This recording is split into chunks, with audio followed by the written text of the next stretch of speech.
was a windless night, and glowing snowflakes fell through the trees deep in the forest.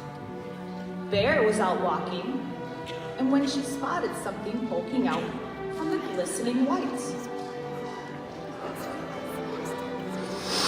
At the same time, Wolf was out walking, and he spotted something poking out from the glistening white.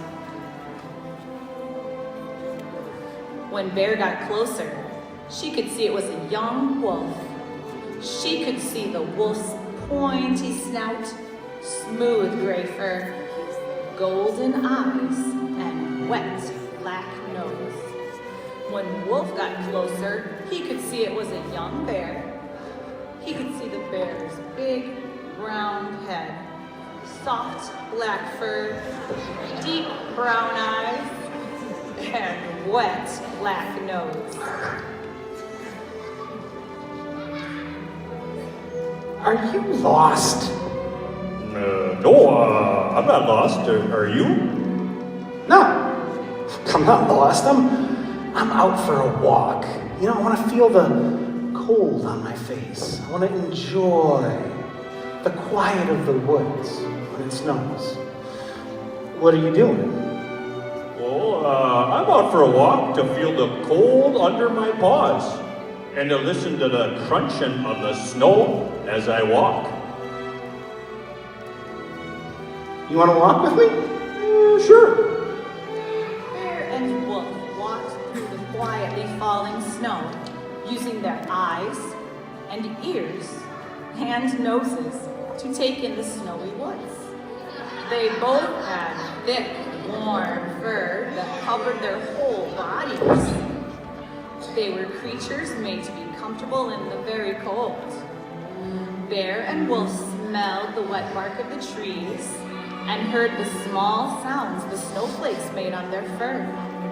They slowed down to look closely at the different shapes. High above the trees, Bird was gliding through the sky, feeling the snowy air on her wings, when she saw through the branches two shapes poking out from the glistening white. She flopped down to rest on a branch to get a better look. Now she could see it was a bear and a wolf walking together side by side. Bear and Wolf continued on through the woods, looking up to notice the bird and passing quietly under the branch where she sat. The snow was slowing, as they came to a great clearing in the woods. Both Bear and Wolf had been here before, but that was in the summertime, when the forest was green and bursting with sounds and smells. In the summertime, this place was around the lake. Now it was a huge, flat circle of white. They walked out onto the frozen lake and looked down. Bear cleared away some snow with her paw. They looked through the cloudy, frozen water and saw fish floating asleep in the green depths. I have to go now, Wolf. I have to go back to my cave, sleep through the rest of the winter with my family. I have to go also. I have to go back to my pack. We're following the scent of the caribou, and we have many nights of running ahead of us. I really liked walking with you. I really liked walking with you too. I hope that we'll meet again. And they turned from each other and walked away. Bear spent the winter deep in a cave with her family, sleeping dreamlessly in her thick, warm fur. And Wolf spent his winter running silently with his pack, looking for the caribou. Some time passed, and winter faded from their parts of the earth. The snow melted, the grass and leaves grew again, and the birds sang in the top of the trees. The forest was bursting with sounds and smells.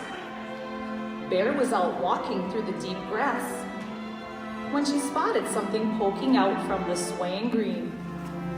Bear and Wolf walked through the gentle breeze, using their eyes and ears and noses to take in the awakening woods.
Was hot and dry. The red soil was hot and dry and cracked. A porcupine sniffed around. It's time. The rain is coming. I can smell it. I must tell the zebras. Lightning flashed.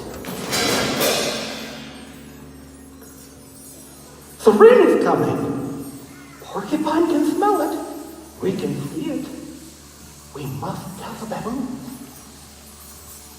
Thunder boomed. The rain is coming. Porcupine can smell it. The zebras can see it. We can hear it. We must tell the rhino man. A raindrop splashed.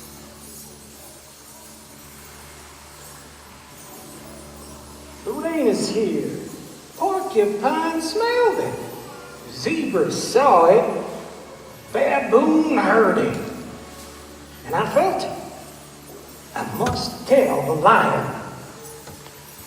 The lion spoke in a deep purr. Yes, the rain is here. I can smell it. I can see it. I can feel it. And I can taste it. It rains, and it rains, and it rains.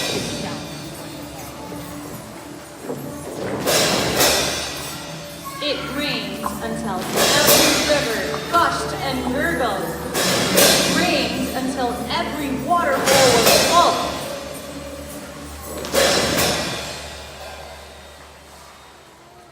Then the rain stopped, and everywhere long, feathery grasses grew from the soil.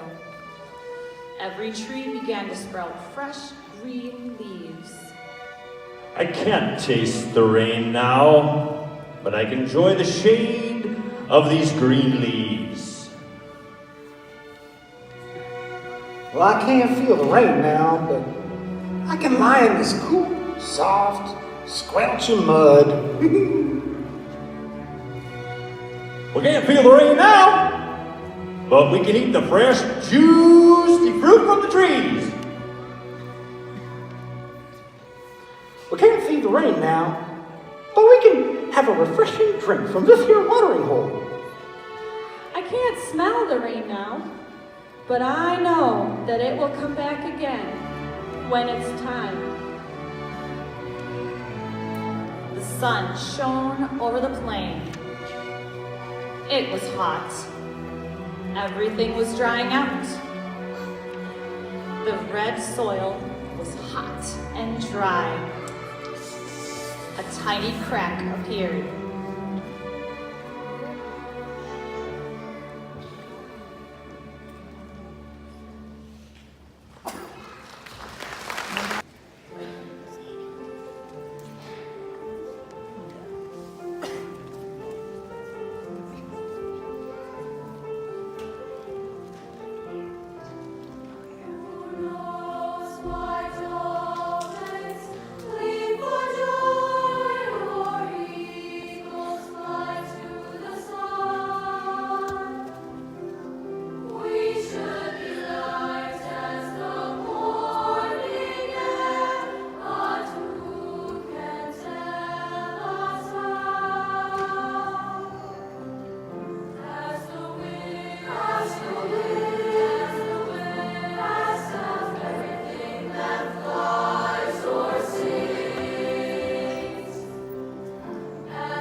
Gerald was a tall giraffe whose neck was long and slim, but his knees were awfully crooked and his legs were rather thin.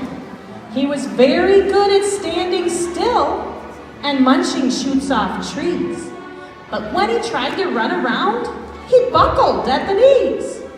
Now every year in Africa, they hold a jungle dance where every single animal turns up to skip and prance. And this year when the day arrived, poor Gerald felt so sad because when it came to dancing, he was really very bad. The warthog started waltzing.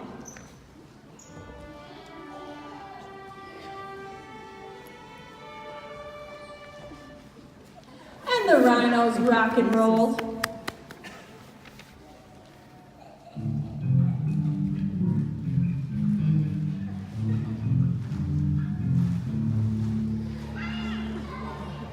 The lions danced a tango that was elegant and bold.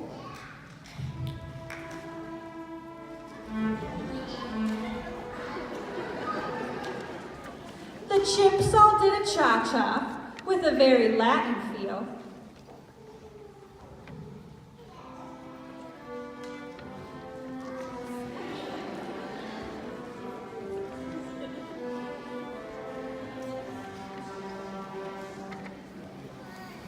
And 8 baboons then teamed up for a splendid Scottish reel.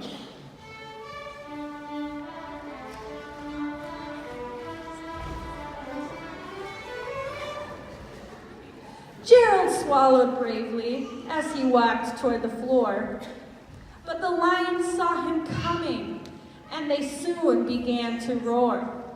"Hey, look at clumsy Gerald!" the animals all sneered. Giraffes can't dance, you silly fool! Oh, Gerald, you're so weird. Oh, Gerald simply froze up. He was rooted to the spot.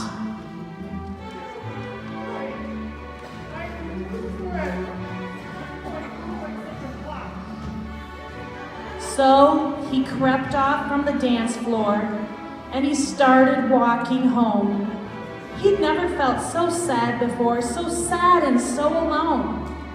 Then he found a little clearing and he looked up at the sky.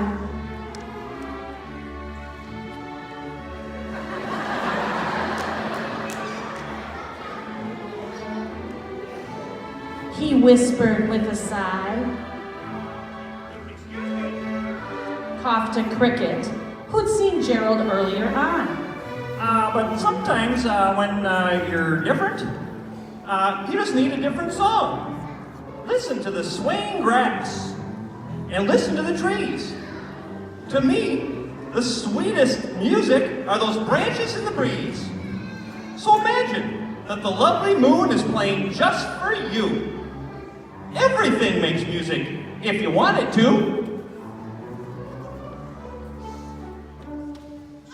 With that, the cricket smiled and picked up his violin. Then Gerald felt his body do the most amazing thing. His hooves had started shuffling, making circles on the ground. His neck was gently swaying and his tail was swishing round. He threw his legs out sideways and he swung them everywhere. Then he did a backward somersault and leapt up in the air. Gerald felt so wonderful, his mouth was open wide.